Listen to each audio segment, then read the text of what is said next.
ಇರ್ಲಿ ಬಿಡವ, ನಂಗೆ ಅರ್ಥ ಆಗ್ತೈತೆ. ನೀನ್ವಾಗಿರೋದ್ಯೋನೋ ಸಣ್ಣ ಈಸಿಯನೇ, ಏಟೊಂದೆಲ್ಲ ತಯಾರಿ ಮಾಡ್ಕೊಳ್ಳೋದಿರ್ತೈತೆ. ಪರೀಕ್ಷೆಗೆ ಓದ್ಕೊಳ್ಳೋದು, ಅಧಿಕಾರಿಗಳನ್ನ ಭೇಟಿ ಮಾಡೋದು ಅಂತೆಲ್ಲ ಏಟೊಂದೆಲ್ಲ ಕೆಲಸ ಇರ್ತೈತಲ್ಲವ.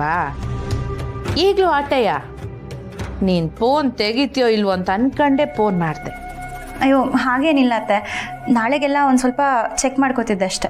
ಸರಿ ಸರಿ, ಹಂಗಾರೆ ಎಲ್ಲ ಸಂದಾಕ್ ನಡೀತೈತೆ ಅಂತ ಆಯ್ತು. ಒಳ್ಳೇದವ, ಒಳ್ಳೇದು. ಸ್ನೇಹ, ಕಂಟಿಗೆ ಯೋನನ ಫೋನ್ ಮಾಡಿದ್ಯೇನವ? ಹ್ಞೂ ಅತ್ತೆ, ನಾನು ಕಾಲ್ ಮಾಡಿದಾಗ ಇನ್ನೂ ಬೆಂಗಳೂರಲ್ಲೇ ಇದ್ದರು. ಯಾರೋ ಫ್ರೆಂಡ್ ಸಿಕ್ಕಿದ್ರು, ಲೇಟ್ ಆಗತ್ತೆ ಅಂತ ಹೇಳ್ತಿದ್ರು. ಇನ್ನೂ ಮನೆಗೆ ಬಂದಿಲ್ವಾ? ಇಲ್ಲ ಕಣವ, ಇಲ್ವಲ್ಲ. ನಿಂತವ ಹಂಗೆ ಹೇಳುದ್ನಾ? ವಾ, ಸುಳ್ಳು ಹೇಳೋನೆ ಕಳ್ಳ. ಏನು ಹೇಳ್ತಿದ್ದೀರಾ ಅತ್ತೆ? ಸುಳ್ಳ? ಏನದು? ಅಯ್ಯಯ್ಯ, ಅದೆಲ್ಲ ಯಾಕೆ, ಬ್ಯಾಡ ಬಿಡವ. ನಿನಗೆ ಇಸಿಯಾಗಿ ಗೊತ್ತಾಗಬಾರ್ದು ಅಂತಲೇ ಮುಚ್ಚಿಟ್ಟವನೋ ಯೋನೋ, ಅದನ್ನ ನಾನು ಯಾಕೆ ಹೇಳಿ? ಬಿಡು ಬಿಡು. ನನ್ನ ಹತ್ರ ಏನು ಸುಳ್ಳು ಹೇಳಿದ್ದಾರೆ ಹೇಳಿ ಅತ್ತೆ? ನಾನು ಅವ್ರನ್ನ ಬೆಳಗ್ಗೆಯಿಂದ ಗಮನಿಸ್ತಾನೆ ಇದ್ದೆ. ಯಾಕೋ ಒಂಥರ ವಿಚಿತ್ರವಾಗಿ ಆಡ್ತಿದ್ರು. ನಾನು ಎಷ್ಟೇ ಕೇಳಿದ್ರು ಹೇಳಲಿಲ್ಲ. ನೀವಾದರೂ ಹೇಳಿ ಅತ್ತೆ. ಅಯ್ಯಯ್ಯೋ, ನಾನು ಹೇಳ್ದೆ ಅಂತ ಗೊತ್ತಾದರೆ ಕೋಪ ಮಾಡ್ಕೊಳ್ತಾನವ. ಇಲ್ಲ ಅತ್ತೆ. ನೋಡು, ನೀನು ಹೋಗಿದ್ದ ಕೆಲಸ ಎಲ್ಲ ಸಂದಕ್ಕಾಗಲಿ. ನೀನು ಎಲ್ಲ ಕೆಲಸನೂ ಮುಗಿಸ್ಕೊಂಡು ಬಾ. ಯೋಚನೆ ಮಾಡಬೇಡ ಅತ್ತೆ, ಪ್ಲೀಸ್ ನೀವು ಹೀಗೆ ಹೇಳಬೇಡಿ, ನಿಜ ಹೇಳಿ.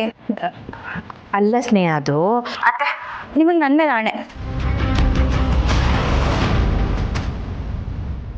ಅಯ್ಯಯ್ಯೋ, ಎಂತ ಮಾತನ್ಬಿಟ್ಟೆ ಸ್ನೇಹ.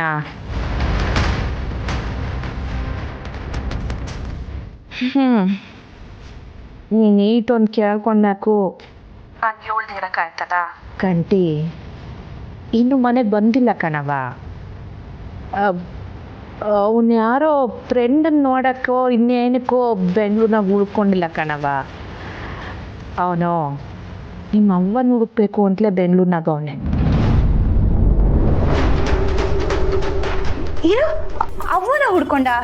ಏನು ಹೇಳ್ತಿದ್ದೀರಾ ಅತ್ತೆ? ಅದು ಪುಟ್ಟಕ್ಕನ್ನೇ ರಾತ್ರಿಯಿಂದಲೂ ಕಾಣ್ತಾ ಇಲ್ಲ ಕಣವ. ಮನೆ ಬಿಟ್ಟು ಹೋಗ್ಬಿಟ್ಟವಳೆ.